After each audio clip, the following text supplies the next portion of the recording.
یہ شام ڈھل نہ جائے۔ اس ناول کو تحریر کیا ہے آمنہ ریاض نے۔ اس بارش کو بھی آج ہی برسنا تھا۔ اس نے کوئی تیسری بار کھڑکی کے بلائنڈز ہٹا کر دیکھا تھا۔ ایک تواتر سے برستی بوندوں کی سرمئی چادر آسمان سے زمین تک تنی ہوئی تھی، جس کے عقب سے خوبانی کے درختوں کا ہرا رنگ جھانک رہا تھا، میلا میلا سا، گدلا گدلا سا۔ اسے لگا آسمان نے زمین سے اپنا رشتہ استوار کیا ہے اور اسے اس رشتے سے چڑ تھی۔ آسمان تو پانی برسا کر اطمینان سے ہو جاتا، جبکہ زمین پانی سے لت پت۔ وہ اکتا کر بند مٹھی شیشے سے ٹکرانے لگا۔ تھکان، بیزاریت اور نیند، ان تینوں چیزوں نے اس کے گرد ایک واضح حصار باندھ رکھا تھا۔ اس کے ہاتھ کی گرفت ذرا ڈھیلی ہوئی تو ڈوری ہاتھ سے نکلتی چلی گئی۔ بلائنڈز کے برابر ہونے کی خفیف سی آواز کمرے کی خاموشی میں مدغم ہوئی تھی۔ وہ کچھ پل ریوالونگ چیئر کی پشت پر ہاتھ رکھے اسے ادھر ادھر گھماتا رہا، پھر ڈھیلے ڈھالے سے انداز میں وہیں ٹک گیا۔ آج کا سارا دن ہی بے تحاشا مصروف گیا تھا۔ صبح جب ابھی پو بھی نہیں پھٹی تھی، بلکہ مساجد میں اذان فجر کی صدا بھی بلند نہیں ہوئی تھی، تب ڈاکٹر رضوی نے اسے فون کر کے ہاسپٹل آنے کا کہا تھا۔ وہ آنکھیں ملتا لوکل کنوینس کے ذریعے ہاسپٹل پہنچا تھا، کیونکہ اس کی کار تو ریپیئرنگ کے سلسلے میں پچھلے ایک روز سے ورک شاپ کی زینت بنی ہوئی تھی۔ ہاسپٹل میں بڑی افراتفری کا سا عالم تھا۔ مری کے قریب برف باری دیکھنے آئے ہوئے بچوں کی اسکول وین کا حادثہ ہوا تھا۔ اگرچہ جانی نقصان نہیں ہوا تھا، مگر پھر بھی زخمیوں کی تعداد خاصی تھی۔ ڈاکٹر رضوی کی نائٹ شفٹ تھی اور چونکہ ڈاکٹر سائم شہر سے باہر گئے ہوئے تھے، تبھی انہوں نے اسے ایمرجنسی کال دی تھی۔ ہاسپٹل میں ان تینوں کے علاوہ 4 مزید ڈاکٹرز موجود تھے، جو پاکستان کے مختلف میڈیکل کالجز سے تھوڑے تھوڑے عرصے کے فرق سے پاس آؤٹ ہو کر آئے تھے۔ ڈاکٹر شجاعت اور ڈاکٹر سمن کی تو ڈاکٹر رضوی کے ساتھ ہی نائٹ ڈیوٹی تھی، مگر اس کے باوجود ڈاکٹر رضوی نے اسے بلا لیا تھا۔ گو کہ اس کا تجربہ ڈاکٹر رضوی سے زیادہ نہیں تھا، مگر پچھلے 7-8 سال سے اس فیلڈ میں ہونے کی بنا پر اس کا نام خاصا مستند تھا۔ پھر ایک کے بعد ایک زخمی کو ہینڈل کرتے خاصا وقت نکل گیا۔ ہاسپٹل کی ساری عمارت کراہوں اور بلکنے کی آوازوں سے گونج رہی تھی۔ کچھ بچے واقعی تکلیف سے رو رہے تھے، باقیوں کو خوف و آزاری کرنے پر مجبور کیے دے رہا تھا۔ شام کے 4 بج جانے کے باوجود سارا اسٹاف خاصا مستعد اور چاقو چوبند تھا، کیونکہ بہرحال ایک تو معاملے کی نوعیت سنگین تھی، پھر اسود کی موجودگی میں یوں بھی سب مستعد رہتے تھے کہ بہرحال وہ اس ہاسپٹل کے مالک کا بیٹا تھا اور ان سے کئی گنا زیادہ سخت مزاج تھا، اور ذرا سی لاپرواہی یا بے احتیاطی اس کی تابع پر سخت گرا گزرتی تھی۔ قوم کے معاملے میں وہ کسی قسم کی مروت یا لحاظ کا قائل نہیں تھا، اور ابراہیم احمد آج کل کسی میڈیکل کنونشن کے سلسلے میں بیجنگ گئے ہوئے تھے، تو ان کی غیر موجودگی میں وہی بگ باس تھا۔ اس حادثے کی وجہ سے سارے میں تھرتھری مچی ہوئی تھی۔ ڈاکٹر، نرسز اور وارڈ بوائے تک سب نے بھاگتے دوڑتے ناشتہ لنچ نمٹایا تھا، جبکہ کچھ تو اب تک چائے کافی پر ہی قناعت کیے ہوئے تھے، اور انہی میں ڈاکٹر رضوی بھی شامل تھے۔ کچھ مریضوں کو گھر روانہ کیا گیا جو شدید زخمی تھے۔ انہیں ایڈمٹ کر لینے کے بعد اسود نے ڈاکٹر رضوی سے بھی گھر جا کر آرام کرنے کے لیے کہا۔ پچھلی پوری رات اور اب دن کے دوپہر بھی وہ مسلسل کام کر رہے تھے۔ اسود کو وہ خاصے مزاحمت لگے تھے۔ ڈونٹ وری انکل، آپ چلے جائیے گھر، یہاں کوئی ایمرجنسی ہوئی تو میں ہینڈل کر لوں گا۔ انہیں متعارض دیکھ کر اس نے زور دیتے ہوئے کہا تھا۔ ڈاکٹر رضوی اس کے پاپا کے بہت اچھے دوست تھے، اور اس ہاسپٹل کے معیار کو بلند کرنے میں ان کی بھی اتنی ہی کڑی محنت شامل تھی جتنی کہ ابراہیم احمد کی۔ اسود نے کارڈیولوجی میں اسپیشلائزیشن انہی کے کہنے پر کی تھی۔ تمہیں تو آدھی رات کو جگایا تھا، میرا خیال ہے کہ تمہیں آرام کی زیادہ ضرورت ہے۔ اچھا یوں کرتے ہیں کہ ہم وقت تقسیم کر لیتے ہیں، میں 7 بجے تک واپس آ جاؤں گا، پھر تم گھر چلے جانا۔ انہوں نے کہا تو اس نے اس بات میں سر اور کندھے ہلا دیے۔ یقیناً وہ زیادہ ہی تھکان محسوس کر رہے تھے، تبھی اس قدر جلدی راضی ہو گئے تھے۔ پھر جس وقت وہ گئے تھے موسم اس قدر ابر آلود نہیں تھا، بس آسمان کے کناروں پر ہلکا سرمئی سا دھواں چھایا ہوا تھا۔ پھر کب یہ دھند کالے سفید بادلوں میں ڈھل کر مینا برسانے لگا پتہ ہی نہ چلا۔ رات ڈھلنے سے پہلے تاریکی چھا گئی، جبکہ ہاسپٹل کی پچھلی جانب موجود خوبانیوں کا باغ سیاہی اور پانی کی چادر کے عقب میں گم ہو گیا، اور اسے بارش سے سخت چڑ تھی۔ وہ کچھ دیر اسٹیتھوسکوپ سے کھیلتا رہا، کچھ پل بی پی آپریشن سے بھی دل بہلایا، پھر پیون کو اسٹرانگ سی کافی لانے کا کہہ کر وہ پیپر ویٹ گھمانے لگا۔ کافی آنے تک وہ اس کام سے بھی بیزار ہو چکا تھا۔ نرم سی ریوالونگ چیئر کی گود میں اپنے بستر کی خواہش کچھ اور شدت سے ابھر رہی تھی۔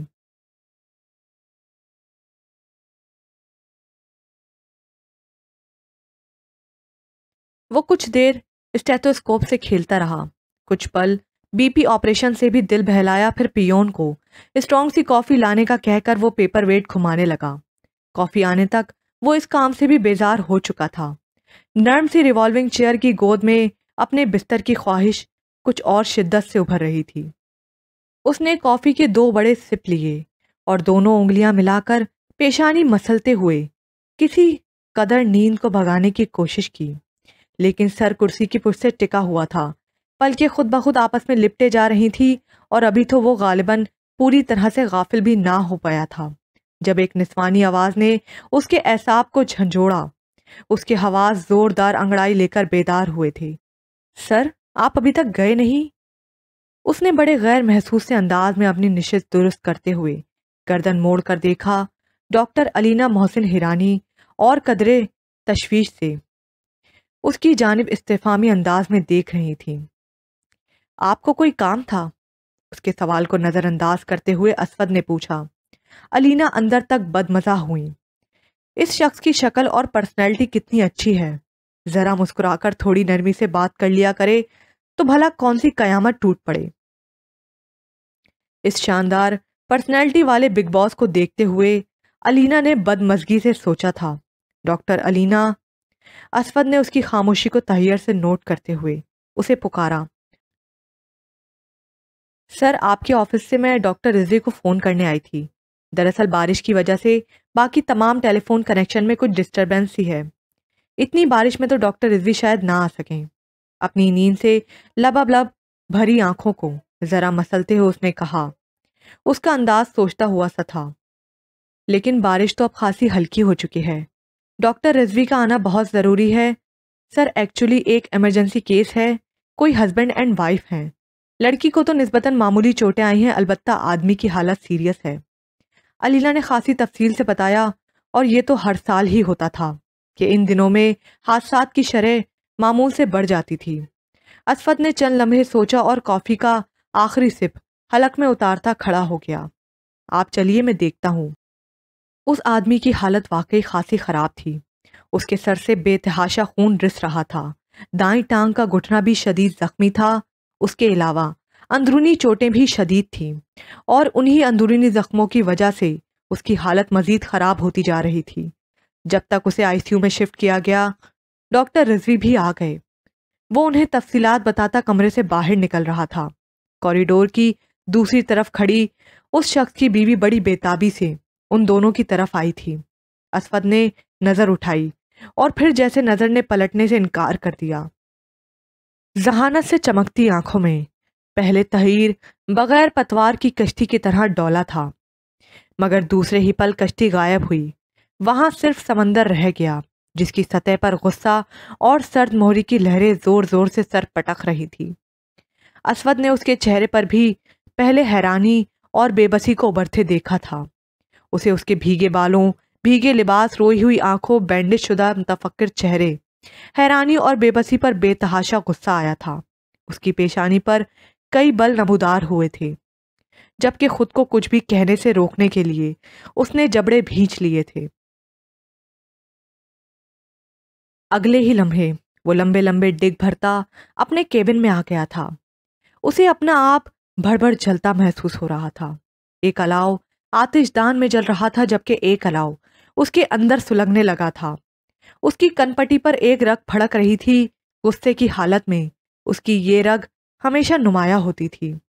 وہ آتش دان کے الاؤ سے اٹھتی لال لال چنگاریوں کو دیکھ رہا تھا جب عقب میں دروازہ کھول کر کوئی اندر داخل ہوا تھا۔ سر، جس پیشنٹ کو ابھی لایا گیا ہے اس کا بلڈ گروپ او نیگیٹو ہے۔ ہاسپٹل کے بلڈ بینک میں اس بلڈ گروپ کا سیمپل موجود نہیں ہے۔ ڈاکٹر رضوی کہہ رہے ہیں اگر آپ ڈاکٹر رضوی سے کہو میں نے 1.5 ماہ پہلے ہی بلڈ ڈونیٹ کیا ہے، اس لیے ابھی یہ ممکن نہیں ہے۔ اس نے بڑی بے حسی سے جھوٹ بولا۔ اسے بلڈ ڈونیٹ کیے ہوئے کم و بیش 4 ماہ کا عرصہ گزر چکا تھا، مگر آنے والا اس کا جواب سن کر واپس چلا گیا۔ وہ اٹھ کر کھڑکی میں آن رکا۔ ڈوری کھینچی ایک آواز کے ساتھ بلائنڈز اوپر کو سمٹ گئے۔ باہر کی تاریکی اور اندر کی ودیا روشنی کے درمیان گلاس وال حائل تھی۔ ہوا میں تندی آ چکی تھی۔ بارش پھر سے برسنا شروع ہو چکی تھی۔ غضبناک ہوا کے ساتھ بارش کے قطرے پتھروں کی طرح گلاس وال سے ٹکراتے اور بنا اسے نقصان پہنچائے نامحسوسی لکیر چھوڑ کر نیچے پھیل جاتے۔ اس کی پیشانی پر کئی لکیریں تھیں، دل میں خفگی جبکہ کنپٹی کی رگ نمایاں تھی اور نگاہیں دور اس تاریکی میں کسی غیر متعین مہر پر ٹکی تھی۔ اس کے ارد گرد نیند جاگ رہی تھی جبکہ نیم گرم کوریڈور میں وہ آئی سی یو کے بڑے سے شیشے کے پاس کھڑی تھی۔ پھر اس نے گردن موڑ کر اس سمت میں دیکھا جہاں اس نے اسفد کو جاتے دیکھا تھا۔ کیا زندگی کے اس مقام پر اسفد ابراہیم سے ملاقات ہونا ضروری تھی؟ اس نے دل گرفتگی سے سوچا تھا، مسلسل رونے کی وجہ سے سوجی ہوئی آنکھیں جلنے لگی تھیں۔ اس نے آنسو روکنے کی تگ و دو کرتے ہوئے ریسپائریٹر کے ذریعے سانس لیتے وجود کی طرف دیکھا تھا۔ اس کے آنسو ٹوٹے ہوئے بند والی نالی کی تیز بہاؤ کی طرح بہہ نکلے تھے۔ آسمان کا رنگ بدل چکا تھا۔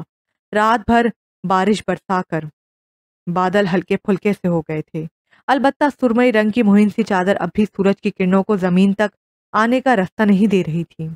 اس نے دیکھا لان کے وسیع و عریض احاطے میں گھاس پر کہرا جمع ہوا تھا۔ اس ہاسپٹل کی بلڈنگ 4 اطراف میں بنی ہوئی تھی۔ جدید فن تعمیر کا بہترین نمونہ پیش کرتے اس ہاسپٹل پر مکمل طور پر سفید پینٹ کیا گیا تھا۔ لان میں پودوں کی آرائش، تربیت و تزئین بھی شاندار تھی۔ کونوں میں پیلے، نارنجی اور سرخ پھولوں کی لمبی لمبی ٹہنیوں کے ساتھ کنیر کے پودے لگائے گئے تھے۔ عین وسط میں چنار کا بڑا سا درخت تھا جس کے چاروں طرف سرخ و سفید للی کی کیاریاں موجود تھیں۔ کوریڈور سے لان کو متصل کرنے والی سیڑھیوں کے اطراف میں موتیا کے جھاڑ تھے۔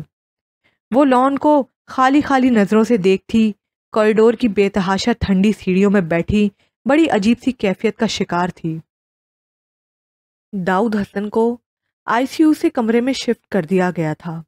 وہ اب خطرے سے باہر تھا مگر بے ہوشی کی حالت میں تھا۔ ساری رات اس نے آئی سی یو کے باہر خدا سے منتیں مانگتے گزاری تھی۔ اس نے اپنی ساری زندگی میں اتنی بار خدا کو نہیں پکارا تھا جتنا کہ اس ایک رات میں پکارا تھا۔ اس نے ساری زندگی اتنی دعائیں نہیں کی تھیں جتنی اس رات کی تھیں۔ وہ جینز اور جیکٹ میں ملبوس لڑکی خدا سے شکرانے کے نوافل ادا کرنے کا عہد کرتی رہی تھی، مگر شرط تھی، بس ایک شرط، داؤد حسن کی زندگی۔ اگر داؤد حسن کو کچھ ہو گیا تو سب اسے مورود الزام ٹھہرائیں گے۔ وہ کیسے سب کو یقین دلائے گی کہ اس نے ایسا جان بوجھ کر نہیں کیا تھا؟ یہ تو بس ایک حادثہ تھا، مگر شاید وہ کسی کو بھی یقین نہ دلا پائے۔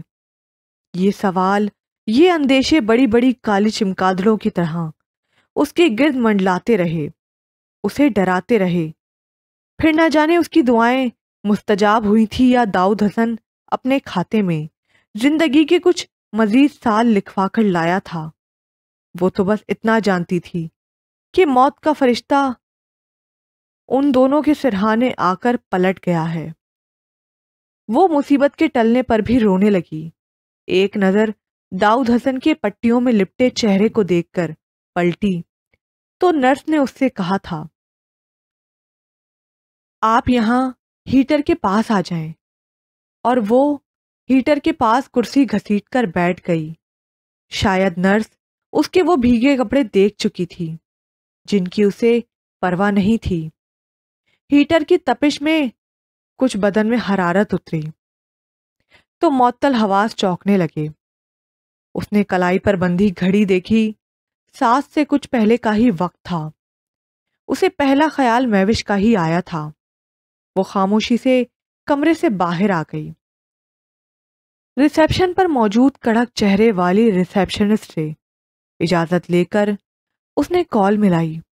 پہلی ہی بیل پر فون بڑی عجلت میں اٹھایا گیا تھا۔ مہوش، میں فارحہ، بڑی گھٹی گھٹی سی آواز نکلی تھی۔ فرید، تم کہاں ہو؟ جانتی ہو ہم سب کتنے پریشان ہیں۔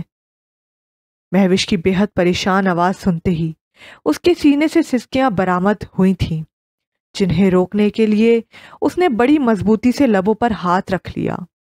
البتہ آنسو بڑے روانی سے بہہ نکلے تھے۔ او میرے خدا، تم رو رہی ہو نا فری؟ اس نے جیسے اندازہ لگایا، جبکہ فارحہ کے لیے برداشت مشکل ہو گیا۔ وہ بری طرح بلکنے لگی تھی۔ رونا تو بند کرو احمق لڑکی، مجھے بتاؤ کہ کیا ہوا ہے۔ اس کی آواز میں سراسیمگی تھی۔ فارحہ، فری، رونا بند کرو، اس طرح تو میرا ہارٹ فیل ہو جائے گا۔ اچھا یہ بتاؤ کہ اس وقت تم ہو کہاں؟ ہاسپٹل میں۔ واٹ؟ ہاسپٹل؟ فارحہ کی آواز مشکل سے نکلی تھی، جبکہ مہوش کی آواز بند ہی ہو گئی تھی۔ تم ٹھیک ہو نا فری؟ کچھ دیر کے بعد اس نے متفکر لہجے میں پوچھا۔ جواب میں فارحہ اسے ساری بات بتانے لگی۔